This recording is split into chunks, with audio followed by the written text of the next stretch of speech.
Can I just ask you a really direct question? Will you vote for those changes or not? I won't vote to make my poorest and most vulnerable constituents poorer. That's not what the Labour government was put here for.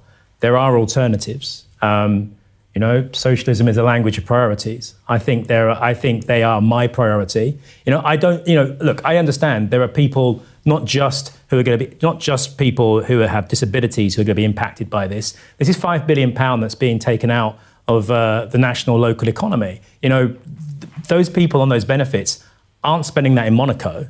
They're spending that in my constituency. That's money that's being sucked out of my local economy and around the country. So I don't see how you cut your way to growth. I thought over the 14 years we watched the Conservative government do that, and we watched public services demolished, communities pushed into food banks and poverty. I thought we'd learned the lesson that you don't balance the books on broken backs. It doesn't work. So we've seen previously the Labour government taking quite a hard line on people who rebel on stuff like this, right? I'm thinking about people having the whip suspended if they voted against a two-child benefit cap. Is that something you're prepared to have the whip suspended in order to make a stand on this? I don't want that to happen, but something me and many other people around me in my party, other people I talk to, intellectuals if you call, there's a real sense with what we're looking over at the US. We're looking in Germany with the AfD, in France and so on.